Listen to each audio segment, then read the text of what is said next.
તો એક તરફ દિલ્હી બોર્ડર પર ખેડૂતોનું આંદોલન યથાવત છે, ત્યારે રાજ્યમાં 29 કેન્દ્રો ઉપર ટેકાના ભાવે કપાસની ખરીદી કરતા સીસીઆઈ દ્વારા કપાસ ખરીદી ઉપર દૈનિક નિયંત્રણ મૂકવામાં આવતા ખેડૂતો મુશ્કેલીમાં મુકાયા છે। આ વિવાદ આગળ જતા ઉગ્ર બને તો નવાઈ નહીં। આજે છોટાઉદેપુર જિલ્લાની બેડુલી એપીએમસી જ્યાં કપાસ વેચવા આવેલા ખેડૂતોના વાહનોની લાગે છે લાંબી કતારો, પરંતુ સીસીઆઈના નવા નિયમ મુજબ આ તમામ ખેડૂતો પોતાની મહામહેનતે પકવેલા પાકને ટેકાના ભાવે નહીં વેચી શકે।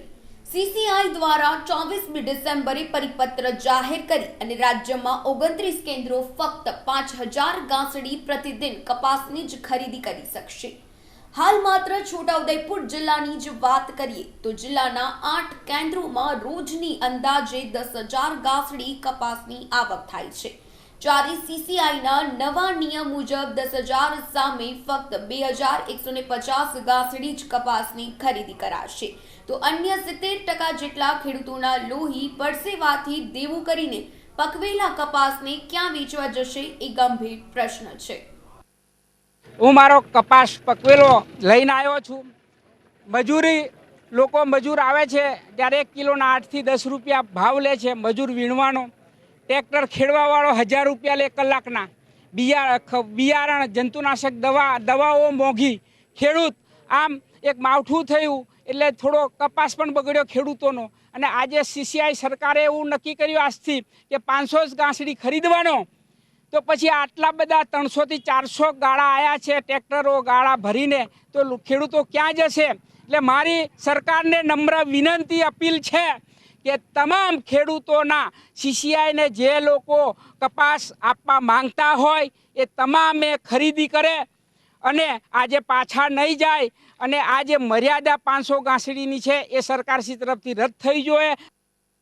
છોટાઉદેપુર આદિવાસી જિલ્લો છે અને મોટા ભાગના ખેડૂતો ફક્ત ચોમાસામાં ખેતી ઉપર જ નિર્ભર છે, જેમાં પણ રોકડિયા પાક કપાસ ઉપર આદિવાસી ખેડૂતો વધુ નિર્ધારિત હોય છે। તેવામાં સીસીઆઈના નવા નિયમે ખેડૂતોની મુશ્કેલીમાં વધારો કરી દીધો છે, તો ભાજપના ધારાસભ્ય અભયસિંહ તડવી તેમજ જિલ્લાના એપીએમસી સંચાલકો પણ સીસીઆઈના નવા નિયમોનો વિરોધ કરી દૈનિક નિયંત્રણના નિયમને પાછો ખેંચવા અનુરોધ કરી રહ્યા છે।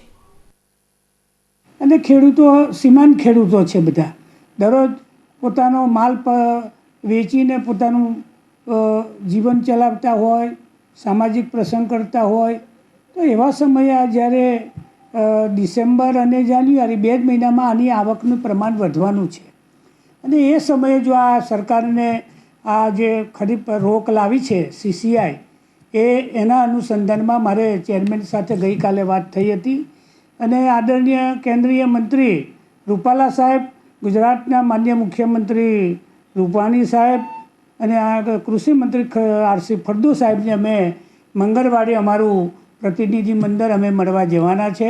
છોટાઉદેપુર જિલ્લાના 8 થી 9 કેન્દ્રો છે અને એમાં 9 થી 10,000 ગાંસડીનો આવક રોજે રોજની આવતી હતી।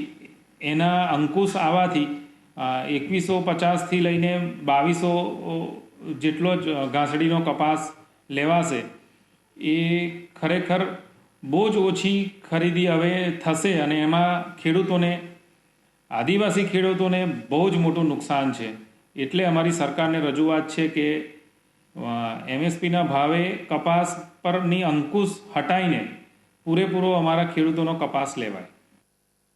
જોકે સીસીઆઈએ પરિપત્રમાં ફેક્ટરીઓમાં કપાસનો ભરાવો અને ખેડૂતોને ચૂકવવાનું કારણ દર્શાવી ખેડૂતોને તકલીફ ન પડે તે માટે આ નિયમ અમલી કરાયો હોવાનું દર્શાવ્યું છે, પરંતુ છોટાઉદેપુર જિલ્લાના ખેડૂતો, નેતાઓ, એપીએમસી સંચાલકો સહિત ખેડૂત આગેવાનો કપાસની ખરીદી ઉપર અંકુશ હટાવવાની માંગ કરી રહ્યા છે। છોટાઉદેપુર જિલ્લામાં સૌથી વધુ કપાસ પકવતા 3 તાલુકા છે, જેમાં નસવાડી, બોડેલી અને સંખેડાનો સમાવેશ થાય છે। રોજ હજારો ક્વિન્ટલ કપાસ સીસીઆઈમાં વેચવા માટે ખેડૂતો આવી રહ્યા છે। આપ તસવીરોમાં જોઈ રહ્યા છે બોડેલીનું કેન્દ્ર છે, જ્યાં એપીએમસી માર્કેટમાં હજારોની સંખ્યામાં ખેડૂતો કપાસ વેચાવે છે। મોટી મોટી કતારો લાગી છે।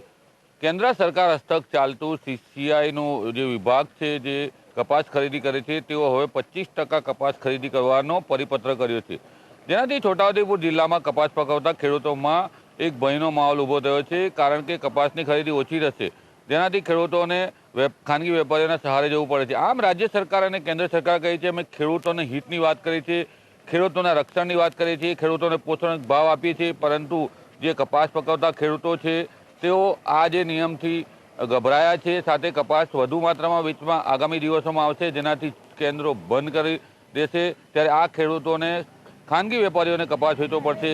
ગત વર્ષે લોકડાઉનમાં કપાસ સસ્તા ભાવે ખેડૂતોને વેચી દેવો પડ્યો હતો અને ફરી આ વર્ષે નવો નિયમ લાદી સરકાર ખેડૂતોને પાયમાલ કરવાની સ્થિતિમાં લાવી દીધી છે, કારણ કે 25% જ કપાસની ખરીદી સીસીઆઈ કરે તો છોટાઉદેપુર જિલ્લાના ખેડૂતો મુશ્કેલીમાં મુકાશે।